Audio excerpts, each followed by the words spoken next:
क्या चाहिए? दशा चाहिए। और वो दशा आपके पास होनी चाहिए। जैसे मान लीजिए कोई व्यक्ति है और उसके कुंडली में मेष लग्न की कुंडली है और सूर्य की दशा शुरू हो गई और वो बच्चा मात्र 10 साल का है। सूर्य कहाँ बैठा है? 5वें भाव में बैठा है। तो इस स्थिति में सूर्य 5वें भाव में है और 5वां भाव क्या है? शिक्षा है ना, परंतु उसकी आयु क्या है? 10 साल है। तो ये जो दशा है उस बच्चे के लिए क्या है? हेल्पफुल है? नहीं है। क्योंकि जो दशा उसे 25 साल की उम्र में मिलनी चाहिए थी, जो दशा उसे 20 साल की उम्र में मिलनी चाहिए थी, वो 5 या 10 साल की उम्र में ही चली गई। छठा भाव क्या है? कंपटीशन है। छठे भाव में कोई ग्रह बैठे हो या छठे भाव के कोई लॉर्ड हो, ठीक है, और उनकी दशा चल गई और उनकी दशा चलने के उपरांत क्या होगा? कंपटीशन में वो अच्छा कर पाएगा, कंपटीशन की तैयारी वो करेगा क्योंकि उनकी दशा है। परंतु ठीक उस व्यक्ति की आयु जो है वो 65-70 साल की है। अब उस दशा का वो क्या करेगा? व्यर्थ जाएगा वो दशा। वो दशा क्या करेगा? कंपटीशन ना देके उसे कष्ट दे देगा। तो इससे कैसे डिफ्रेंशिएट करते हैं या कैसे समझते हैं दशाओं को, तो दशा पे थोड़ी आज हम बात करेंगे, उसके बाद और चीजों पे समझेंगे ना। सबसे पहले एक कुंडली आप लोग बना लीजिए। ये जो कुंडली होगी वो ये जो कुंडली होगी वो कन्या लग्न की होगी। तैयार कीजिए। आज इस कुंडली पे थोड़ी चर्चा रहेगी हमारी।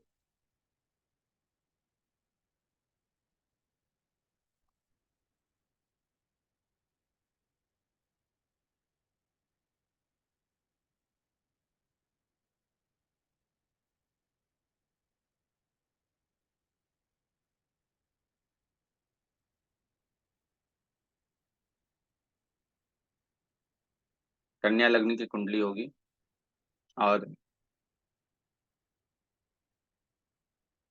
इस कुंडली में गुरु सप्तम भाव में है। गुरु सप्तम भाव में है। चंद्रमा और शुक्र 12वें भाव में है।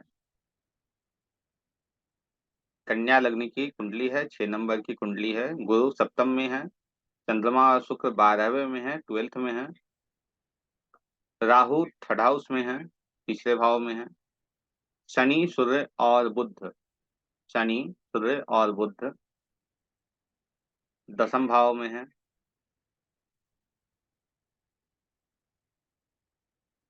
केतु नवम में हो जाएंगे राहु से ठीक सामने। और मंगल 8वें भाव में है। मैं एक बार और आपको रिपीट कर देता हूँ, बना लीजिए। कन्या लग्न की कुंडली है। चंद्रमा और शुक्र जो है वो 12वें भाव में है। गुरु सप्तम में है। राहु थर्ड हाउस में है। केतु 9th में है। शनि सूर्य और बुध 10th में है। और मंगल 8 में है। कुंडली तैयार हो गई। अब इस कुंडली के अंतर्गत राहु की महादशा चल रही है। राहु की महादशा चल रही है और राहु की ही अंतर्दशा चल रही है। तो ये कुंडली जो आपको दिख रहा है इसके अंतर्गत आप देख पाएंगे कि जब राहु की महादशा चली तो कौन सा घर एक्टिव हुआ? थर्ड हाउस एक्टिव हो गया। अब थर्ड हाउस एक्टिव हुआ तो वो क्या दे रहा है? कम्युनिकेशन दे रहा है। दे रहा है ना। छोटे भाई को या दर्शा रहा है, दिखा रहा है। लेकिन ठीक जैसे हम लोग भयात भावम को लगाते हैं तो वो क्या कहता है? ये जो तीसरा भाव है वो 8वें से 8वां है। 8वें से 8वां है ना। तो उस स्थिति में तीसरा भाव क्या है? स्थान परिवर्तन का भी है, यात्रा का भाव है ना थर्ड हाउस। थर्ड हाउस जो है वो यात्रा का है। तो इस स्थिति में क्या है? वो यात्रा दे रहा है। 8वें का 8वां हो रहा है तो वो क्या करेगा? स्थान परिवर्तन भी करेगा। परंतु ये स्थान परिवर्तन और डीपली हम इसे कैसे देख पाए, या हम कहें तो और इसे डीप हम कैसे जाकर देखेंगे कि भाई ये स्थान परिवर्तन कर ही रहा है। राहु किसकी राशि में बैठा है देखिए। राहु जो है वो किसकी राशि में है, उसके राशिपति कौन है? वृश्चिक राशि में है। और वृश्चिक का जो राशिपति है वो कौन है? मंगल है, जो अष्टम भाव में है। एक रूल है, एक केपी का है और एक पराशरी में भी है। यह रूल यह कहता है कि राहु जिस भी राशि में बैठा हो, उस राशि के लॉर्ड, उस राशि के जो लॉर्ड हैं, वह भी राहु का फल देते हैं। अर्थात राहु की दशा चल रही है तो कहीं ना कहीं मंगल भी इन्वॉल्व है इसमें। इसमें हम आगे बहुत सारी चर्चा इस पे होगी हमारी, इसे थोड़ा सा समझ लेते हैं इसे। तो हमने क्या देखा, राहु वृश्चिक राशि में है, उसका राशिपति मंगल है, वो अष्टम में है। आठवां भाव अचानक स्थान परिवर्तन का है या नहीं है? आठवां जो भाव है वो अचानक स्थान परिवर्तन का है। ठीक है, तो ये क्या कर रहा है, अचानक स्थान परिवर्तन कर रहा है। और इस व्यक्ति जिसकी यह कुंडली है, इसने अचानक इस दशा में स्थान परिवर्तन किया है। राहु के अंदर राहु की दशा चली, उसके बाद किसकी दशा आ जाएगी? राहु के बाद बृहस्पति की आ जाएगी। मंगल के बाद राहु, राहु के बाद बृहस्पति की दशा आ जाएगी। बृहस्पति की दशा में क्या होगा, उसके लिए हम क्या देखेंगे, बृहस्पति को देखेंगे कि बृहस्पति कहाँ है। बृहस्पति कहाँ है? सप्तम भाव में है, अपनी ही राशि में है।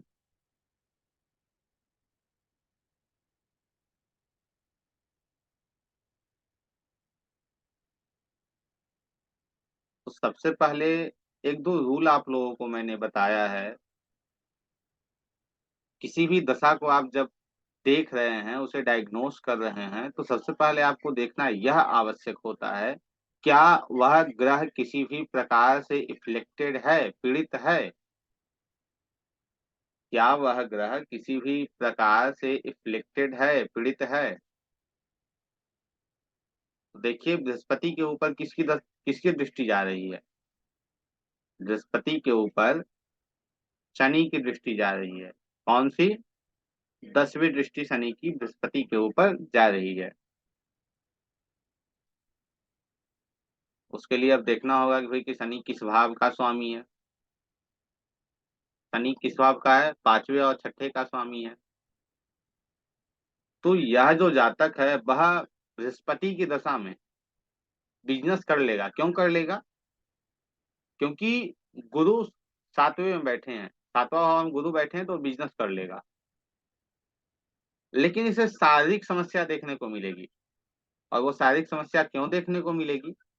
क्योंकि शनि की दृष्टि बृहस्पति के ऊपर पड़ रही है। शनि की दृष्टि बृहस्पति के ऊपर पड़ रही है, जिसके कारण शारीरिक समस्या इस जातक को मिलेगी। परंतु शनि एक तरीके से तो नैसर्गिक अशुभ है, और दूसरे तरीके से त्रिशराय भी हैं। त्रिशराय है ना, छठे भाव के स्वामी है। और छठे में उनकी मूल त्रिकोण राशि आ रही है। छठे में उनकी मूल त्रिकोण राशि आ रही है, तो जिसके कारण छठा भाव के रूल करता ज्यादा हो गए। तो ये त्रिशराय भी हैं और नैसर्गिक अशुभ भी हैं, मैलेफिक भी हैं। तो जिसके कारण इस व्यक्ति के जीवन में जब गुरु की दशा आएगी, तो सबसे ज्यादा देखने को मिलेगा कि यह व्यक्ति बहुत ज्यादा परेशान है। किन चीजों से? अपनी रिलेशनशिप से, अपने संतान से, साथ में यह फाइनेंशियली भी थोड़ा परेशान दिख सकता है, क्योंकि छठा भाव कर्ज है ना। और उसके साथ में यह व्यक्ति शारीरिक रूप में ज्यादा समस्या में आ सकता है, क्योंकि त्रिशराय जो होते हैं वो खासकर हेल्थ को ज्यादा समस्या देते हैं, या कहें तो ज्यादा इशू हेल्थ में ही मिलती है। ठीक है। एक चीज और आप लोग देख रहे होंगे इसके अंतर्गत, ये जो कुंडली है इसमें आपको एक लव मैरिज का भी योग दिख रहा है। कैसे? पांचवें भाव का स्वामी शनि दृष्टि कहाँ डाल रहा है? सातवें पे डाल रहा है, सातवें में गुरु पे डाल रहा है।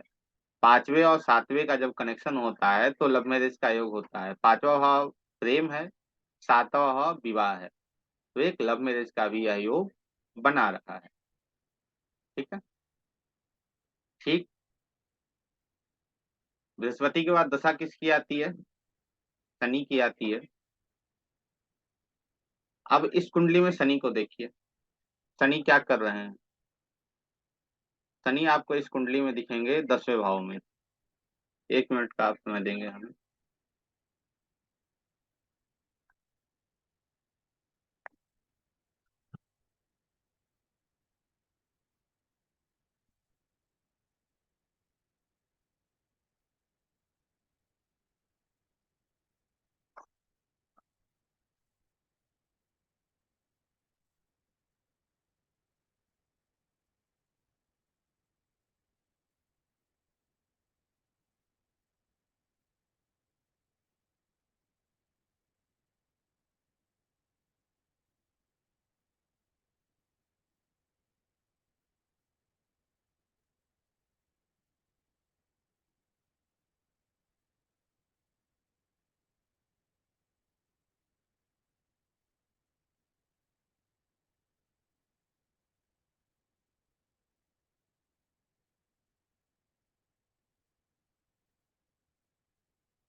जी।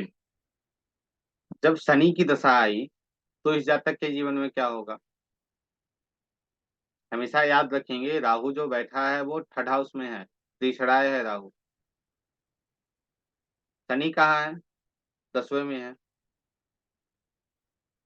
शनि की दशा इस व्यक्ति के जीवन में ठीक ठाक जाएगी। जो शनि की दशा है इस व्यक्ति के लिए कोई ज्यादा समस्या क्रिएट नहीं करेगी, वो ठीक रहेगी। क्यों ठीक रहेगी? क्योंकि शनि किसी भी प्रकार इफ्लेक्टेड नहीं है। मैं बार बार कहता हूं आप लोगों से कि किसी भी ग्रह को आप जब भी देख रहे हो तो सबसे पहले आप यह देख लो क्या वो ग्रह किसी भी प्रकार इफ्लेक्टेड है या नहीं है। यदि वो इफ्लेक्टेड है, यदि वो इफ्लेक्टेड है तो आपको परेशानियां देगा, तो ज्यादा आपको परेशानियां देगा। प्रोफेशनली ये बहुत अच्छी रहेगी क्योंकि 10वें भाव में बैठा है, और 10वें भाव का है तो वो 10वें भाव को एक्टिव कर रहा है, तो बहुत अच्छा रहेगा। चीजें ठीक रहेंगी। परंतु पर्सनली थोड़ी समस्या देगा। जो आज तक मैंने कुंडली निरीक्षण किया है, जो ऑब्जर्व किया है, उसके अनुसार थोड़ी समस्या शनि आपको यहाँ बैठकर दे सकता है। क्योंकि शनि छठे भाव का लॉर्ड है, तो थोड़ी समस्या दे सकता है। क्योंकि जो हम पिछली कक्षा में पढ़े हैं उसके अनुसार छठा भाव का स्वामी कहाँ? 10वें में गया। तो छठा भाव किसे रूल कर रहा है? 10वें को रूल कर रहा है। रोग ऋण और शत्रु 10वें को रूल कर रहा है, तो एक्टिव हो गए वहां। तो थोड़ी समस्या, क्योंकि देखिए कहा जाता है नेचर, कोई व्यक्ति अपने नेचर को नहीं छोड़ सकता है, वैसे ही ग्रह अपने नेचर को नहीं छोड़ सकते। यदि वो नेचुरल मैलेफिक हैं, नैसर्गिक रूप में अशुभ हैं, तो वो अशुभ परिणाम अवश्य देंगे आपको। किसी भी प्रकार वो ऐसा नहीं है कि आपको सब ठीक देंगे, लेकिन थोड़ी ना थोड़ी देंगे। जैसे मैंने बताया ना कि भाई दशा चली, आपने गाड़ी ले आई, और जैसे ही आप गाड़ी घर पे लगाते हो वैसे ही कोई ठोक के चला जाता है, स्क्रैच कर देता है, झगड़े हो जाते हैं। क्यों? क्योंकि मंगल की दृष्टि है। मंगल अच्छा है, परंतु मंगल की दृष्टि जो है वो थोड़ी समस्या आपको देकर जाएगा। वो झगड़े देकर जाएगा, फाइटिंग देकर जाएगा, फाइट देगा ही वो। तो वैसे ही शनि मैलेफिक रूप में अशुभ है, तो थोड़ा सा कष्ट आपको, थोड़ी ना थोड़ी कष्ट आपको देकर जाएंगे। कहाँ से देंगे? वो जहाँ के लॉर्ड हैं, छठे छठे के लॉर्ड हैं तो छठे संबंधित समस्या यहाँ पे इस जातक को खासकर देखा जाएंगे। ठीक शनि के बाद किसकी दशा आती है? शनि के बाद आती है बुध की दशा। बुध की दशा इस जातक के लिए समस्यादायक होगी, और बहुत समस्यादायक है। हेल्थ को लेकर बहुत समस्या देगा वो। क्यों देगा? क्योंकि आप बुध को देखिए, बुध कहाँ का लॉर्ड है? बुध जो है वो कहाँ का है? लग्नेश है ना।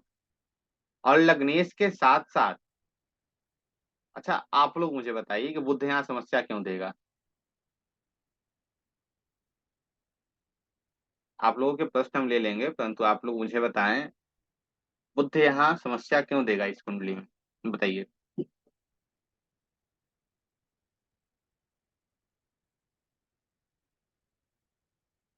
बुध कहाँ बैठा है? 10वें में। आप मैसेज में बता सकते हैं जो भी बताना है आपको। बुध कहाँ बैठा है? 10वें में बैठा है। हम्म। शनि और सन के साथ है। क्यों? यहाँ प्रश्न है भाई, शनि और सन है तो क्यों? क्या चीजें गड़बड़ हो गई भाई? शनि और सन ने क्या कर दिया बुध के साथ?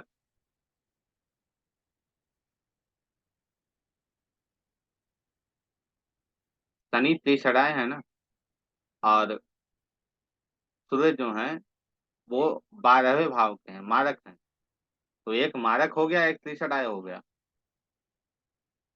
अर्थात एक तरफ से भाई लगा है कि मार देना, एक तरफ से तलवार चल रहा है कि खत्म कर देना है इसे। तो एक त्रिशराय है, एक मारक है, तो इस कारण से बुध को अत्याधिक कष्ट मिलेंगे। बुध लग्नेश है, इस पूरी कुंडली का ओवरऑल मालिक है। वो और दूसरे ग्रहों को क्या दे रहा है? मजबूती दे रहा है। जिसके साथ बैठा है उसे वो मजबूती दे रहा है। शनि यहाँ पे अच्छे क्यों हुए? अभी जो बुध से पहले शनि की दशा आई वो अच्छा क्यों गया? इसलिए गया क्योंकि शनि बुध के साथ था, बुध लग्न लॉर्ड हैं। तो जो चार पारस पत्थर होते हैं कुंडली में, जो चार पारस पत्थर होते हैं कुंडली में, उस पारस पत्थर का सपोर्ट, क्योंकि फर्स्ट हाउस का लॉर्ड भी पारस पत्थर है, उस पारस पत्थर का सपोर्ट किसे मिल गया? उस पास पारस पत्थर का सपोर्ट मिला शनि को। लग्न लॉर्ड के साथ बैठा है। मारक की कोई गिनती वहां नहीं हुई सूर्य की, क्योंकि सूर्य जो है ग्रेड में कहा जाए तो राहु केतु शनि और मंगल बहुत अच्छे अशुभ ग्रह हैं। ए ग्रेड इनका है। लेकिन सूर्य जो है वो बी ग्रेड में आता है, ज्यादा कष्टदायक नहीं होते हैं। तो जिसके अनुसार यहाँ पे शनि को एक मजबूती मिली, वो पारस पत्थर के साथ था। पत्थर को पारस पत्थर का सहारा मिल गया, तो चीजें ठीक हो गई, बहुत अच्छी हो गई। शनि की दशा बिल्कुल ठीक गई इस जातक के जीवन में।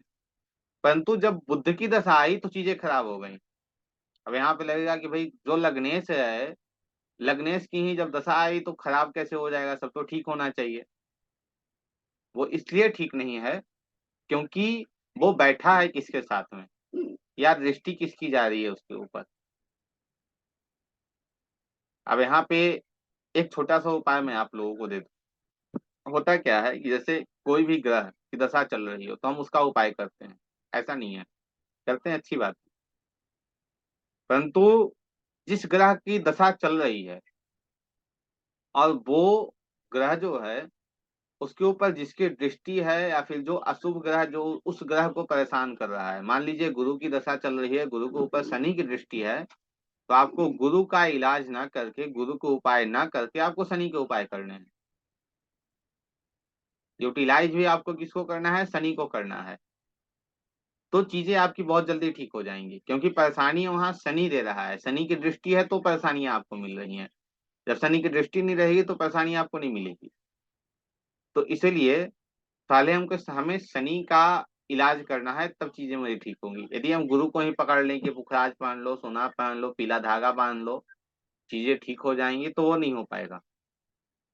आप गुरु को मजबूती दे रहे हैं ये सब करके, लेकिन जो पीट रहा है उसे आप छोड़ दे रहे हैं कि ठीक है रहने दो, कोई दिक्कत नहीं है, पीट लो। तो वैसे ही इस कुंडली में जब बुद्ध की दशा आई तो जातक बीमार हो गया। ठीक है, जातक क्या हुआ? बीमार हो गया। उसकी समस्या अत्यधिक बढ़ गई, खासकर शारीरिक समस्या उसकी बढ़ गई। और उसके साथ साथ उसकी जो परेशानियां हुई, हेल्थ की जो समस्या हुई, वो उसके कंधे में हुई। कहाँ हुई? कंधे में हुई। और कंधे के साथ साथ किस चीज में हुई? नस में हुई। नस में क्यों हुई? क्योंकि बुध है, नब, बुध नस का कारक है। कंधा क्यों हुआ? थर्ड हाउस, ये माफ करना, वहां पे राशि कौन सी आ रही है? तीसरी आ रही है। तीसरी राशि है ना, तो थर्ड हाउस से हम क्या देखते हैं? कंधे को देखते हैं ना। तो इसलिए उस व्यक्ति को समस्या उसके शोल्डर में हुआ, उसके कंधे में हुआ, नस की समस्या बुध के कारण हुई। तो उसके इलाज के लिए आपको बुध को ठीक नहीं करना है। इस व्यक्ति के इलाज के लिए आपको सूर्य को और शनि को ठीक करना है। ना कि यहाँ बुद्ध को ठीक करना है कि बुद्ध का ये कर लो, बुद्ध का वो कर लो, तो बुद्ध की चीजें दान कर दो तो ठीक हो जाएगा, नहीं। आपको उसे ठीक करने के लिए आपको ठीक करना होगा शनि को, तो चीजें आपकी ठीक होंगी। ठीक वैसे ही इस कुंडली में एक चीज और आप लोग गौर कीजिए। 12th भाव में कौन बैठा है? चंद्रमा और शुक्र। चंद्रमा कहाँ का लॉर्ड है? चंद्रमा जो है वो कहाँ का लॉर्ड है? 11th का लॉर्ड है। शुक्र कहाँ का लॉर्ड है? 9th का लॉर्ड है। ठीक है। तो इससे एक क्या बना रहा है? एक प्रकार का धनयोग ही बना रहा है। और उसके साथ में देखा जाए तो इस व्यक्ति की सारी इच्छाओं की पूर्ति का योग बना रहा है, और सारी इच्छाएं इसकी पूरी भी होंगी। कैसे होंगी? भाग्य से होगा। कैसे होगा भाग्य से? शुक्र कहाँ का लॉर्ड है? 9th हाउस का।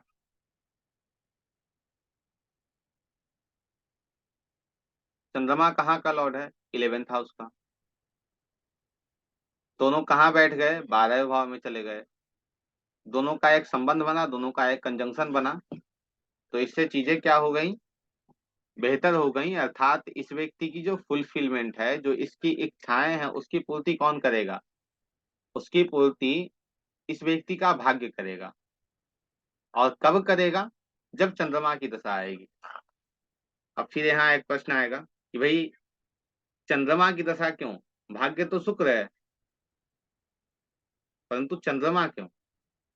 चंद्रमा इसलिए क्योंकि वो 11th हाउस का लॉर्ड है। और हमारी इच्छाओं को 11th हाउस देता है, 11वां भाव देता है, ना कि हमारी इच्छाओं को 9वां भाव देता है। 9वां भाव शुक्र जो है वो एक शुभ ग्रह होकर, और कार्यात्मक रूप जो फंक्शनल बेनिफिक प्लैनेट है वो शुक्र है इस कुंडली में। और कार्यात्मक और नैसर्गिक दोनों में ये शुभ है। तो एक शुभ, एक पारस पत्थर का साथ किसे मिल गया? चंद्रमा को मिल गया। इस बात को भूलिएगा नहीं कि 11वां भाव हमारी इच्छाओं को पूर्ति का है, परंतु वो तीसराय भी है। ठीक है। वो क्या है? 9th हाउस में केतु है। उसे अभी भूल जाइए आप। अभी हम लॉर्ड की बात कर रहे हैं, 9th हाउस में कौन बैठा है उसकी बात नहीं कर रहे। तो एक पारस पत्थर का साथ किसे मिल गया? एक पत्थर को मिल गया। और उस पत्थर को, पारस पत्थर का साथ मिला तो चीजें उसकी ठीक हो गई। जब चंद्रमा की दशा आएगी तो सपोर्ट किसका मिलेगा उसे? भाग्य का मिलेगा। क्योंकि चंद्रमा के साथ शुक्र बैठा है, तो शुक्र का सपोर्ट चंद्रमा को मिल जाएगा। जिससे उसकी जो चीजें हैं वो बेहतर हो जाएगी, जो उसकी इच्छाएं हैं वो पूरी हो जाएंगी। क्योंकि वहां पारस पत्थर शुक्र बैठा है। ऐसे ही आपको कुंडली को समझना है, कंजंक्शन हो या दशा हो। ऐसा नहीं है कि दशा आज मैंने थोड़ी सी बता दी और दशा को ऐसे ही हम खत्म कर देंगे, ऐसा नहीं है। दशा आपकी अभी बहुत लंबी चलेगी। लेकिन एक चीज ये और है। क्या है पता है?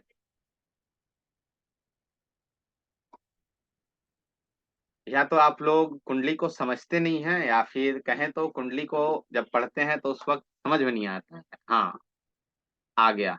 प्रश्न। सर चंद्रमा के साथ राहु हैं। चंद्रमा के साथ राहु नहीं है। अच्छा, चंद्रमा के साथ राहु शनि हो तो क्या करेंगे, इसे भूल जाइए अभी, इसे लेंगे हम बाद में। मेरा प्रश्न एक आप लोगों से है। चंद्रमा और शुक्र जो है वो 12वें भाव में है ना, और 12वां भाव जो है वो तो मारक है, वो तो कष्टों का भाव है। तो चीजें हमें कैसे मिल जाएंगी चंद्रमा के दशा में, बताइए। क्योंकि आप लोग नहीं पूछेंगे तो हम पूछेंगे। चंद्रमा और शुक्र 12वें में बैठे हैं, 12वां भाव मारक है। जैसे 6 8 12 जैसे ही सुनते हैं तो आता है भैया, ये हॉस्पिटल है, ये है, वो है, चीजें आ जाती हैं सामने। तो इसकी इच्छाएं कैसे पूरी होंगी।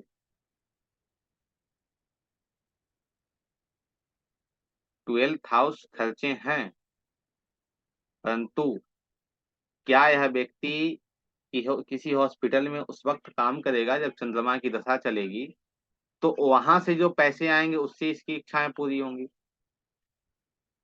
या यह व्यक्ति कहीं इन्वेस्ट कर देगा, वहां से जो पैसे आएंगे उससे उसकी इच्छाएं पूरी होंगी।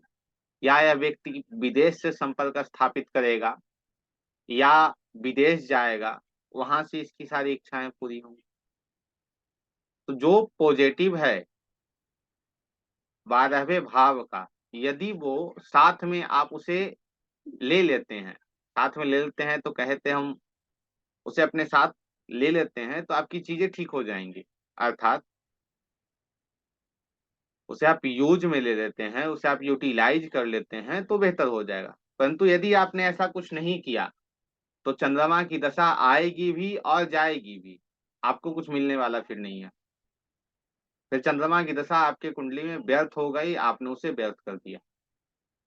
अब आप यहाँ दोषी किसे ठहराओगे। भाग्य में नहीं था, भाग्य में तो था आपके, परंतु आपके आपने उसके निमित्त, उसके लिए आपने कोई कर्म नहीं किया। जो कर्म आपको करने चाहिए थे वो आप नहीं किए, इसलिए आपकी जो दशा है वो व्यर्थ चली गई।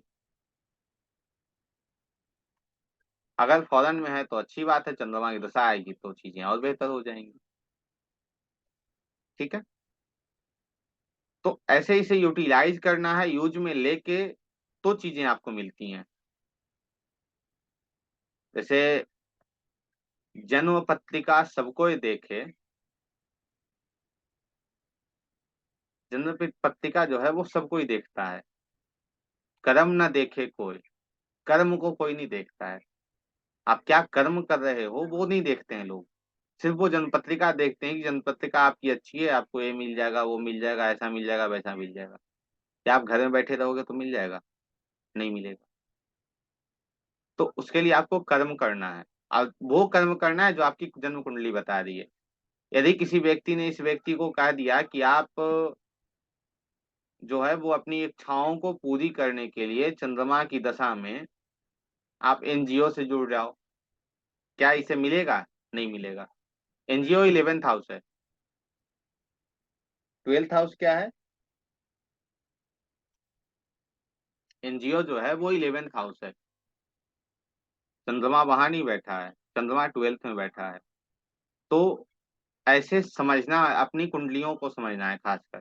क्योंकि मेरा मानना है, मैं बार बार कहता हूँ, सबसे बेहतर, सबसे बेहतर कोई भी हथियार हम कहें या फिर कोई ढाल कहें, जो भी है, सबसे बेहतर कुछ है ज्योतिष को पढ़ने के लिए या ज्योतिष को समझने के लिए, तो और खुद आपकी कुंडली है।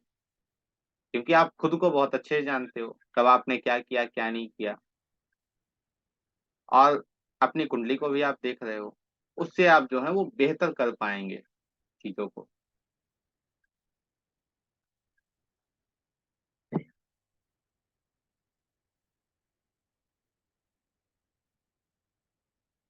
इसके बाद एक और कुंडली बनाइए।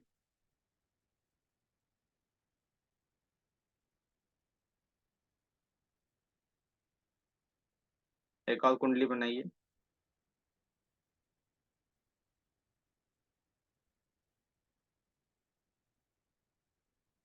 ये जो कुंडली है वो मिथुन लग्न की होगी।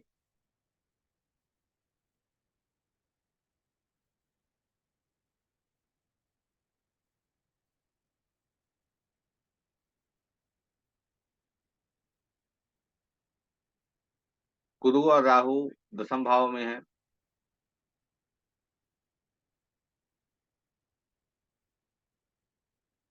मंगल छठे में है। बुध शनि और शुक्र सातवें भाव में है।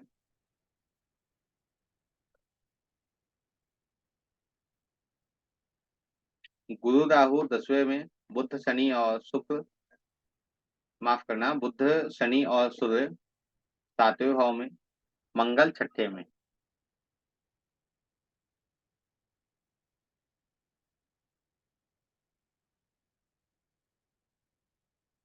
हो गया।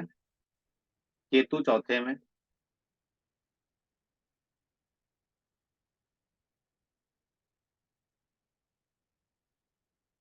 चंद्रमा 11th में।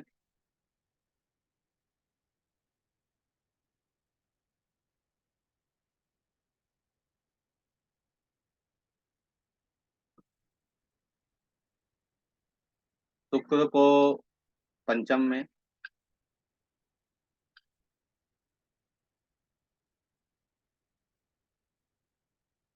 ठीक है। और बच गया कौन?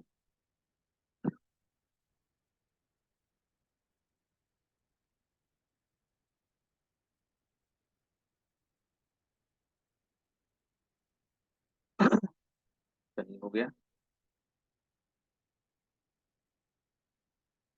अब इस कुंडली में आपको बताना है, इस व्यक्ति की गुरु की महादशा चल रही है और गुरु के अंदर मंगल की अंतरदशा चल रही है। बताइए कैसा रहेगा इस व्यक्ति का? क्योंकि इस रूल को मैंने लगभग 10 बार आप लोगों को बताया है। इसी रूल पे ये काम करेगा। गुरु की महादशा चल रही है, मंगल की अंतरदशा चल रही है, मिथुन लगने की कुंडली है। मंगल की अंतरदशा कैसी रहेगी?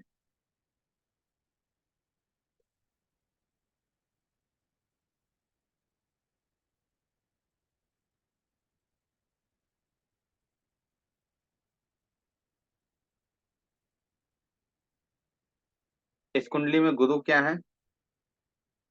सातवें भाव के स्वामी है, मारक है। साथ में कौन है? गुरु के साथ राहु भी है। राहु क्या कर रहा है? गुरु को पीड़ित कर रहा है। तो गुरु यहाँ क्या हो गए? पीड़ित अवस्था में है, एफ्लिक्शन में है, और गुरु की महादशा चल रही है। और मंगल क्या है यहाँ? मंगल त्रिशराय है। छठ छठे के भी स्वामी हैं, 11th के भी स्वामी हैं, और त्रिशराय भाव में भी हैं। त्रिशराय भाव में भी हैं। इस व्यक्ति को परेशानियां कहाँ कहाँ मिलेंगी? गुरु मारक है। ठीक है। सातवां भाव बिजनेस। गुरु की राशि जो है, मारक कहाँ है? सातवां भाव बिजनेस। गुरु स्वामी कहाँ बैठा है? 10th में, प्रोफेशन। मंगल छठा भाव, हेल्थ।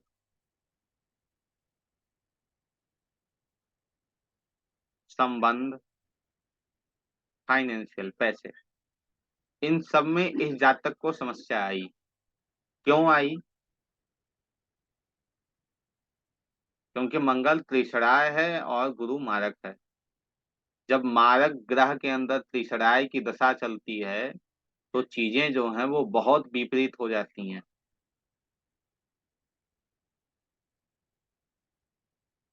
क्या होती है? चीजें बहुत विपरीत हो जाती हैं। क्यों हो जाती हैं? क्योंकि गुरु के अंदर मंगल है, वो मायने नहीं रख रहा है। सबसे बड़ी बात यहाँ है कि वो मारक के अंदर त्रिशराय आ गए हैं।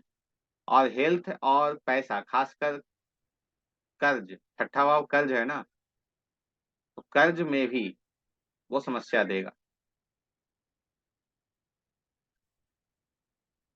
मंगल की दशा के बाद किसकी दशा आई? गुरु की आई। मंगल की दशा में माफ करना, मंगल की दशा के बाद किसकी दशा आ जाएगी? राहु की आ जाएगी।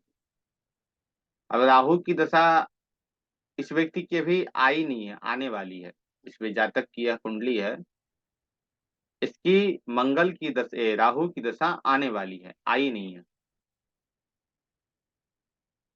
और बृहस्पति के अंदर राहु की जो दशा होती है वो बहुत कष्टदायक होती है, अत्यंत कष्टदायक। क्यों? एक जो है सो चोर है, दूसरा साधु है। साधु नहीं, पंडित कह सकते हैं, साधु नहीं। साधु साधु जो है वो केतु है। एक चोर है, दूसरा कौन है? पंडित है। दोनों में बात तो बनेगी नहीं, झगड़े तो होंगे, और उनकी दशा चल रही है तो चीजें और विपरीत हो जाएंगी। और जब राहु को आप समझेंगे, जब राहु की दशा आई तो राहु को समझेंगे, तो राहु कहाँ बैठा है? 10वें भाव में है। पूछ रहा। हाँ बोलिए।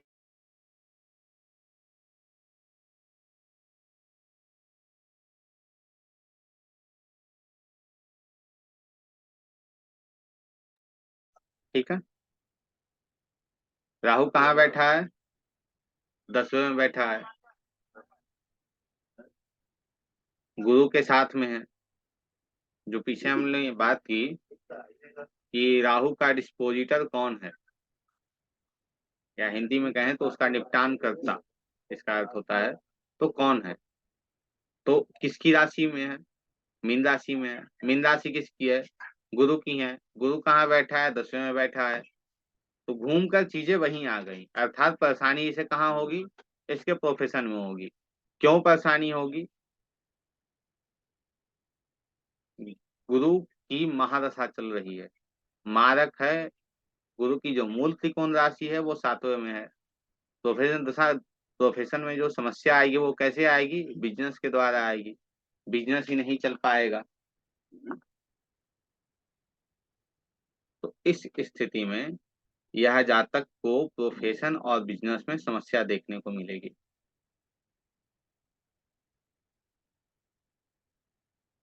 अब गुरु के बाद किसकी महादशा आएगी? शनि की।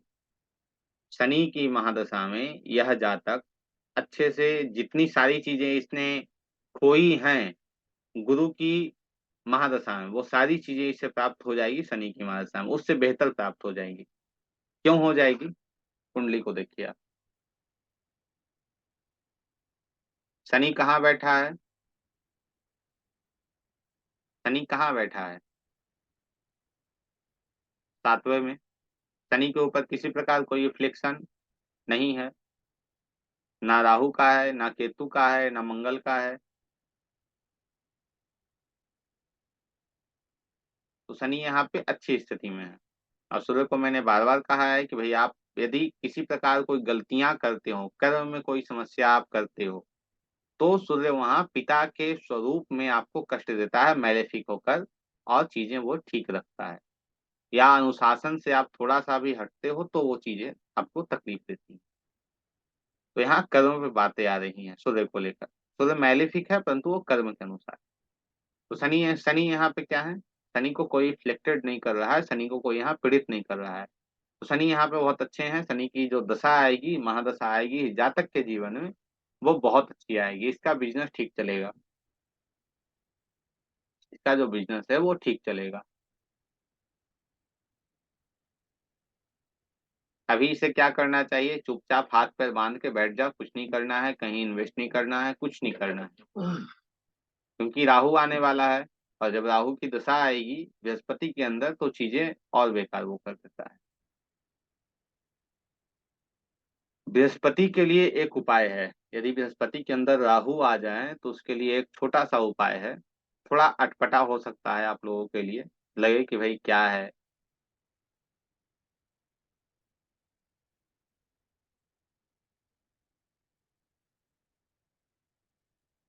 जी। तो क्या देगा आपको? जैसे बृहस्पति के अंदर राहु आ जाएंगे तो उसके लिए बहुत अच्छा उपाय क्या है? आप ऐसे जगह चले जाओ जहाँ पे बहुत भीड़ हो, या कोई बस स्टॉप हो या कोई रेलवे स्टेशन हो, और वहां जाकर सिर्फ बैठकर लोगों को ऑब्जर्व करो आप कि लोग क्या कर रहे हैं, बस। और कुछ नहीं करना है। राहु एक भ्रम है। राहु क्या है? भ्रम है। हमारे पीछे कोई है, वो क्या है? भ्रम है। और भ्रम को जब भी भ्रम आपके सामने आए, तो सिर्फ़ यही करना है कि भाई बैठ के सिर्फ़ मज़े लेने हैं उसके। देखते रहना है कि वो कर क्या रहा है और कुछ नहीं करना है। तो जब भी राहु की दशा हो या अंतर्दशा हो, तो उसमें सिर्फ़ आप बैठ के मज़े लो कि आप वो कर क्या रहा है और कुछ नहीं। तो ऑब्ज़र्व कीजिए लोगों को कि लोग क्या कर रहे हैं, क्योंकि आपको आपके दिमाग में जैसे आपको बिज़नेस करना है, ठीक है? आप कहीं बैठे हो, एक व्यक्ति आपके सामने सोच रहा, बोला अच्छा ऐसा है कि ये जो बिज़नेस है, तो बहुत अच्छा है, करना चाहिए। अब बस तुरंत वो आपके दिमाग में आ गया कि नहीं ये जो बिज़नेस है वो करना चाहिए मुझे, ठीक है?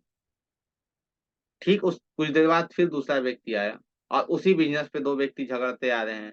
अरे यार तुमने मुझे बता दिया, मैं तो इसे करके बर्बाद हो गया। फिर आपका माइंड डाइवर्ट, नहीं, नहीं ये लोग झगड़ रहे हैं भई, नहीं करना है मुझे।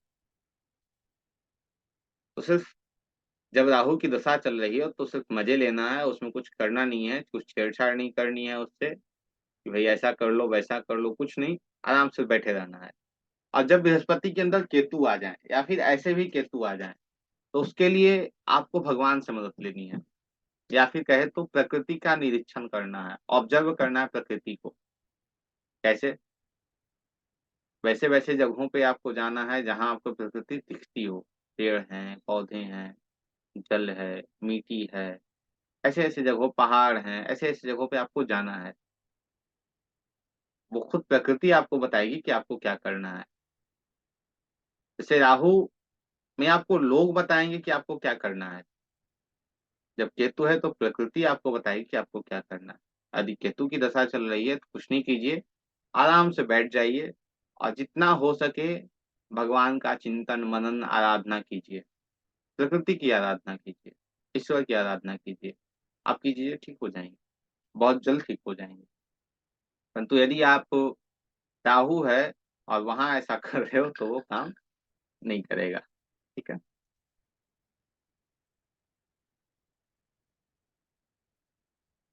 जैसे इन सभी को देखने के लिए ये जो भी द दशा पे हम लोग बात कर रहे हैं, उसे देखने के लिए या उसे समझने के लिए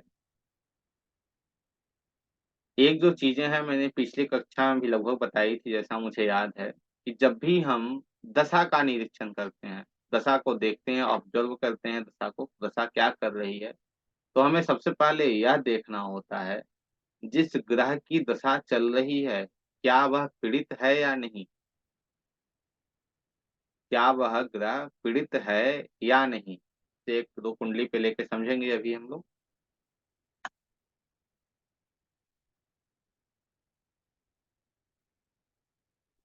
एक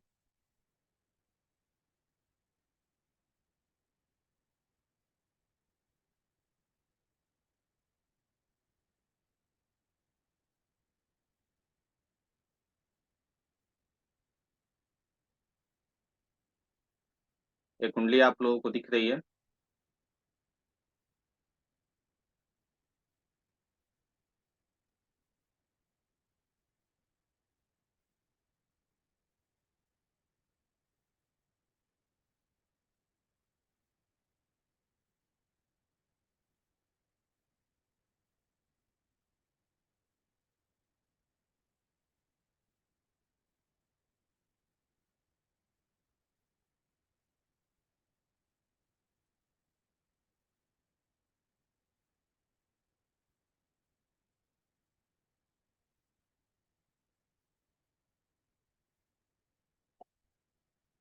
इस कुंडली में देखिए दशा किसकी चल रही है। एक जो मैंने अभी बात कही कि जब भी दशा को आप देख रहे हैं, तो वह देखना आवश्यक होता है, जिसकी भी दशा चल रही है, क्या वह ग्रह पीड़ित है या नहीं? ठीक है? तो इस कुंडली के अंतर्गत दशा किसकी चल रही है? बुध की चल रही है महादशा, उसके अंदर शनि चल रहे हैं। तो मैं ये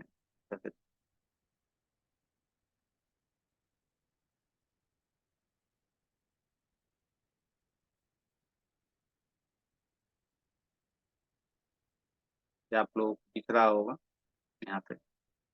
बुध की दशा चल रही है, बुध के अंदर शनि चल रहे हैं। 4/1/2022 से जो चलेंगे 13/9/2024 तक। अब बुध की 2 महादशा चल रही है, बुध की समाप्ति होने वाली है। तो बुध को ना देख के सबसे पहले हमें देखना है कि भाई शनि कहाँ है। महादशा बुध की है। बुध रिफ्लेक्शन में है, किससे रिफ्लेक्शन में है? मंगल से रिफ्लेक्शन में है। मंगल से पीड़ित है बुध। ठीक है, ये हमें दिख गया। उसके बाद अब आते हैं शनि के ऊपर। शनि की अंतर्दशा है। शनि क्या कर रहे हैं यहाँ? ठीक है।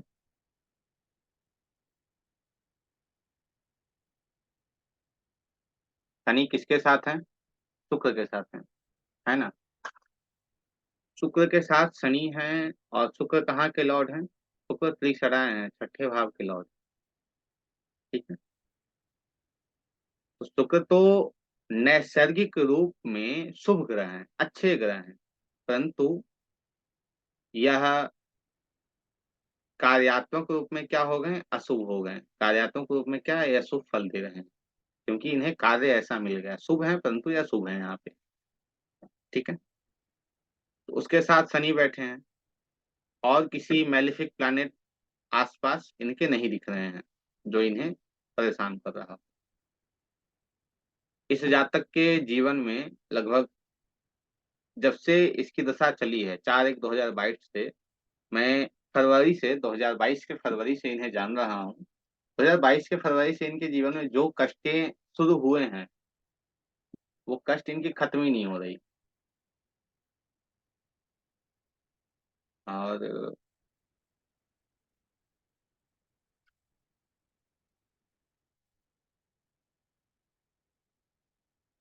से पहले दशा किनकी थी? बुद्ध से पहले थी गुरु की।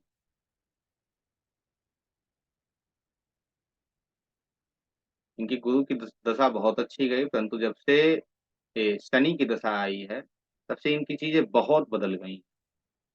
2022 के फरवरी से, क्योंकि फरवरी में कुंडली इनकी हमारे पास 2022 में आई थी। उस वक्त से इनकी स्थिति बहुत ये चल रही है। तो इनके लिए उपाय क्या है? इनके लिए उपाय यही है कि छठे भाव से जुड़ जाना है, और साथ ही घर से दूर हो जाना है। घर से दूर अर्थात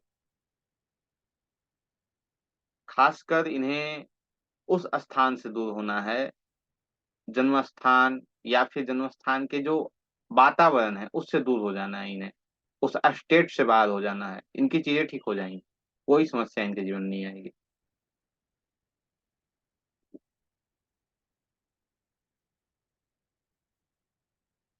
शुक्र लॉर्ड कहाँ का है? छठे का है।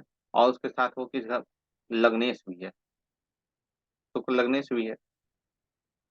शुक्र यहाँ पे जो है वो कार्यात्मक रूप में, खासकर शुक्र की जहां जहां दृष्टियां जाएंगी, जहां जहां शुक्र की दृष्टि जाएगी, उस घर को शुक्र ज्यादा डैमेज करेंगे। शनि को ज्यादा यहाँ डैमेज नहीं करेंगे वो शुक्र। यदि शुक्र की जहां दृष्टि जाएगी, उस घर को और ज्यादा डैमेज करेंगे। क्योंकि जो कार्यात्मक रूप में अशुभ हो जाते हैं, अर्थात जो फंक्शनल अशुभ होते हैं, मेलेफिक होते हैं, वो उनकी जब दृष्टि जाती है, वो ज्यादा अशुभ कारक फल देती है। तो इसके लिए इन्हें, उपाय के लिए इन्हें धर्म को भी पकड़ना होगा। भाग्येश, भाग्य का स्वामी जाके बैठा है वहां।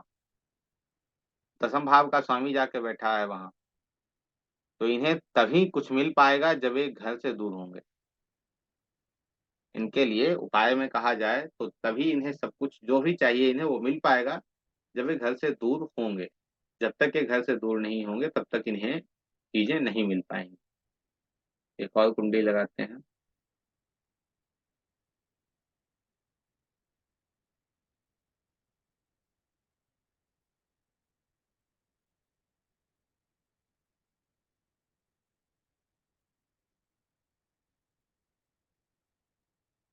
इस कुंडली में दशा किसकी चल रही है?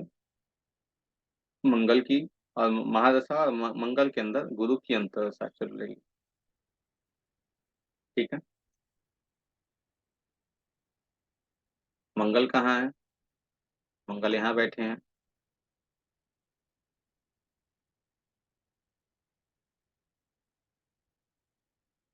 और मंगल के अंदर गुरु है ना। गुरु लग्न में बैठे। सबसे पहले महादशा को देखना है, मंगल रिफ्लेक्शन में है या नहीं। मंगल इफ्लेक्शन में नहीं है। राहु केतु को भूल जाइएगा, यहाँ पे आपका आ सकता है कि भाई राहु से इफ्लेक्शन है तो ऐसा है, उसे भूल। उसके बाद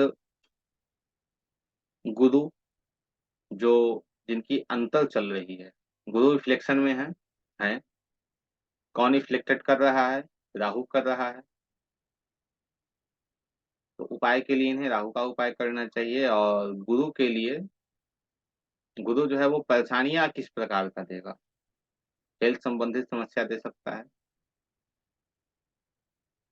और थोड़ी प्रोफेशन में समस्या दे सकता है, और कोई समस्या नहीं देगा। ऐसे ये जो दशा है वो इनके लिए ठीक ठाक रहेगी, कोई ज्यादा समस्याएं नहीं देगा इनको।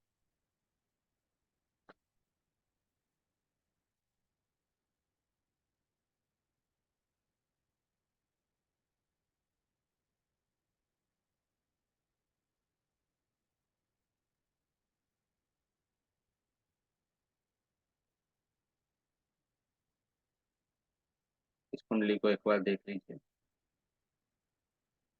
कुंडली में दशा किसकी है? शनि की है, और शनि के अंदर शुक्र है। शनि के अंदर शुक्र है। माफ कीजिए, अभी हम दशा पे बात नहीं कर रहे हैं। हम जो बात कर रहे हैं वो इस पे बात कर रहे हैं कि जिस जिस ग्रह की दशा चल रही है वो अशुभ ग्रहों के साथ जुड़ा है या नहीं जुड़ा है। क्योंकि सबसे बड़ा जो कहा जाए इसके अंदर यही है कि भाई यदि वो अशुभ ग्रहों के संपर्क में है तो आपको समस्या ज्यादा वो देगा। यदि वह अशुभ ग्रहों के संपर्क में नहीं है तो वो समस्या वो आपको कम देगा। यदि वो पीड़ित नहीं है तो आपको समस्या देगा ही नहीं। और कुंडली में कोई भी घर या कोई भी भाव खराब नहीं होता है। जो मेरे गुरुदेव का जो हमारा मानना है उससे कुंडली का कोई भी भाव खराब नहीं होता है। सही भाव बहुत अच्छे होते हैं। और अच्छे होने के साथ साथ वो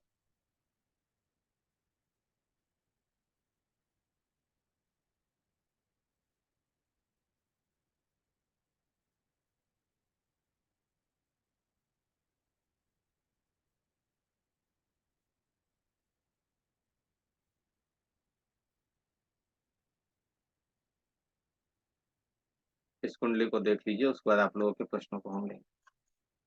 शनि है, शनि के अंदर शुक्र है। शनि कहाँ है?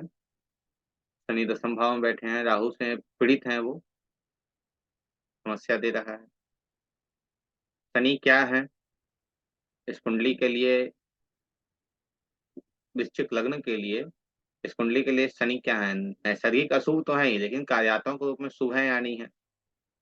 चौथे भाव के स्वामी है और तीसरे भाव के स्वामी है। उनकी जो मूल त्रिकोण राशि है वो चौथे भाव में आ रही है, केंद्र में आ रही है। तो यहाँ पे इस स्थिति में शनि जो है वो कार्यात्मक रूप में और ऐसे भी अशुभ ही होंगे, क्योंकि राहु के संपर्क में है और थर्ड हाउस में उनकी एक राशि भी जा रही है। यदि राहु के संपर्क में नहीं होते तो उन्हें शुभ कहा जाता। इसके बाद अब शनि के बाद शुक्र को देखते हैं। शुक्र कहाँ बैठे हैं? शुक्र सातवें भाव में बैठे हैं। शुक्र पे रिफ्लेक्शन किसका है? सूर्य का है। और किसी का नहीं है, और सूर्य इफ्लेक्टेड नहीं करते हैं। आपके कर्मों के अनुसार वो इफ्लेक्टेड आपको करते हैं। तो इनके जीवन में यदि कोई समस्या आ रही है तो वो शनि और राहु के कंजंक्शन के कारण है। क्योंकि शुक्र, थोड़ी समस्या शुक्र भी दे रहे हैं। शुक्र की डिग्री जब आप देखेंगे तो आपको दिखेगा कि शुक्र पहले भाव छठे भाव में जा रहे हैं, क्योंकि शुक्र की जो डिग्री है 0.1 है। तो मंगल से शुक्र इफ्लेक्टेड भी है। आगे हम लोग जब पढ़ेंगे राशि नववांश तो चीजें आपकी और क्लियर क्लियर हो जाएंगी कि जो ग्रह इधर उधर हो रहे हैं वो क्यों होते हैं, या फिर उन्हें कैसे हम समझेंगे।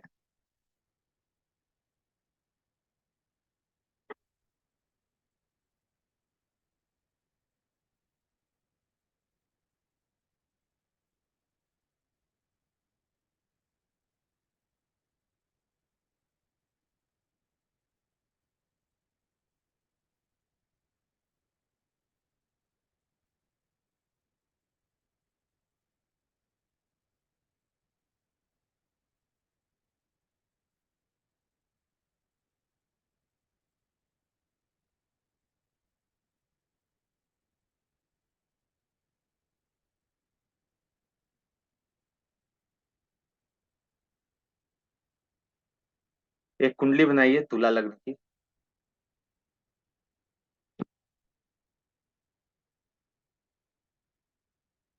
और इस कुंडली में बृहस्पति क्या है, शुभ है या अशुभ है? बृहस्पति जो है वो तुला लग्न में शुभ है या अशुभ है? बृहस्पति की राशि कहाँ जा रही है? तीसरे भाव में और छठे भाव में जा रही है। बृहस्पति क्या यहाँ हो रहे हैं? कार्यात्मक, फंक्शनल, मैलिफिक प्लैनेट यहाँ हो रहे हैं। परंतु यह क्या है, नैसर्गिक रूप में शुभ भी है। तो एक प्रश्न यहाँ यह आता है कि भाई ये जो प्लैनेट है वो शुभ है, नैसर्गिक शुभ है, परंतु यह फंक्शनल अशुभ हो रहा है, तो ये रिजल्ट कैसे देगा? यदि बृहस्पति की दशा इस जातक की कुंडली में आती है, तुला लग्न की कुंडली में आती है, तो इस जातक को उसके परिणाम कैसे मिलेंगे? अच्छे परिणाम मिलेंगे या बुरे परिणाम मिलेंगे?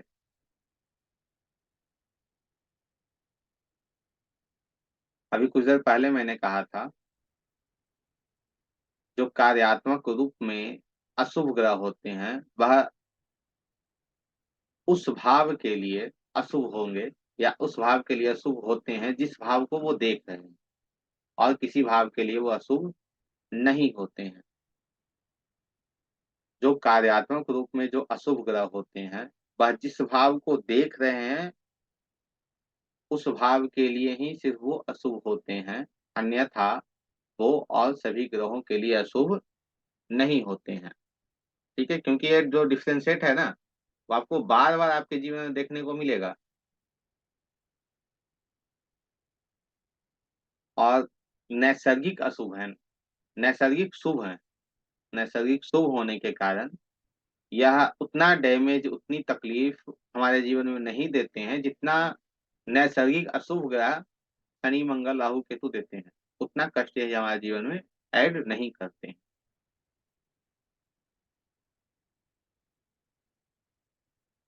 अब इसमें एक चीज है और, त्रिसड़ाय, जो छठा भाव का लॉर्ड है त्रिसड़ाय, त्रिसड़ाय यदि उपचय भाव में बैठ जाता है तो वह अशुभ फल नहीं देता है। 3 6 11 का स्वामी यदि 3 6 10 11 में बैठ जाए तो वो अशुभ फल नहीं देता है, वो कुंडली को एक शक्ति प्रदान करता है।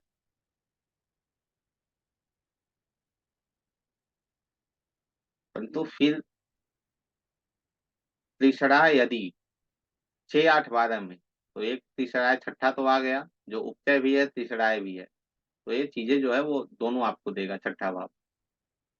6 8 12 में बैठ जाए, और साथ ही उसके साथ कोई पीड़ित ग्रह बैठ जाए, पीड़ित करने वाला ग्रह बैठ जाए, जैसे उसे कोई पीड़ित करने वाला कोई उसे देख रहा हो या उसके साथ बैठ जाए।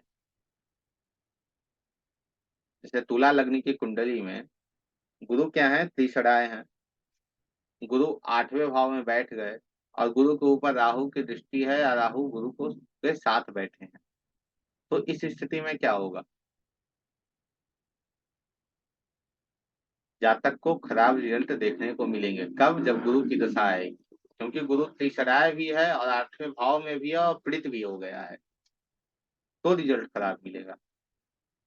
क्योंकि त्रिसराय तो भाई 3 6 11 तीनों त्रिसराय हैं, तो त्रिसराय की अंतरदशा जो है वो हर 4 साल 5 साल के बीच में आती जाती रहेगी, तो क्या हर त्रिसराय की दशा हमें कष्ट देगी? ये क्या भी प्रश्न आ सकता है। एक मकर लग्न की कुंडली बनाइए, मकर लग्न की कुंडली बनाइए।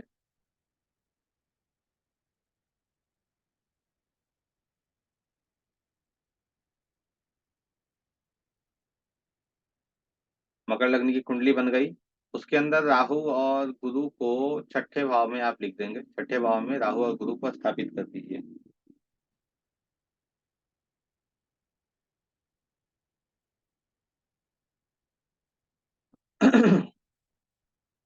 गुरु की स्थिति देखिए मकर लग्न की कुंडली में क्या है। गुरु मारक भी हैं, 12वें भाव के स्वामी, और तीसराय भी हैं, तीसरे भाव के स्वामी। तीसराय अर्थात त्रि तीसरा, सम अर्थात छठा, डाय अर्थात आज जो आय जहां से हो रहा हो 11वां, 3 6 11। तीसरा है, तो तीसरे भाव के स्वामी भी हैं और 12वें भाव के भी स्वामी हैं। तो गुरु की स्थिति यहाँ क्या है? गुरु नैसर्गिक रूप में शुभ तो है, परंतु यहाँ क्या हो रहे हैं, कार्यात्मक रूप में अशुभ हो रहे हैं। और इसके ऊपर एक और जो कहते हैं हम लोग नहले पे दाला, वो एक और क्या है, गुरु छठे भाव में बैठे हैं जो 6 8 12 जो खराब घर है त्रिषणाई के लिए, और साथ में राहु भी बैठ गया। तो जिस कारण से यहाँ पे चीजें क्या हो गई, इस कुंडली के लिए गुरु क्या हो गए, खराब हो गए। जब गुरु पीड़ित हो गए तो कहाँ कहाँ वो तकलीफ देंगे। जो ग्रह पीड़ित होता है वो सबसे पहले किस घर को बर्बाद करता है, किस घर को कष्ट देता है, अपने ही घर को डैमेज देता है। तो सबसे पहले किस घर को, मारक स्थान और तीसरा, ये दोनों को समस्या देगा। खर्चे अत्यधिक कराएगा, हॉस्पिटल पे खर्चे कराएगा, कोर्ट केस पे खर्चे कराएगा।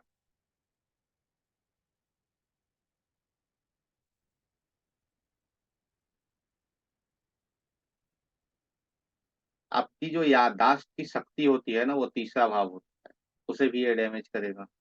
आपके भाई को समस्या देगा, छोटे भाई को समस्या देगा। उसके साथ साथ आपकी मेमोरी जो आपकी याददाश्त की शक्ति है उसे भी समस्या करेगा आपको।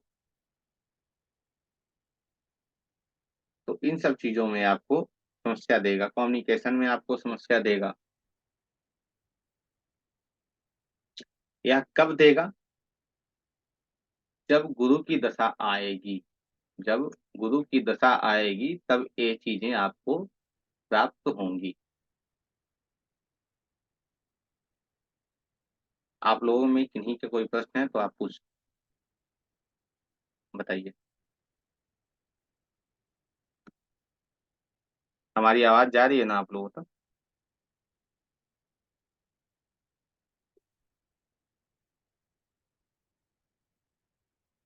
प्रभात यादव जी,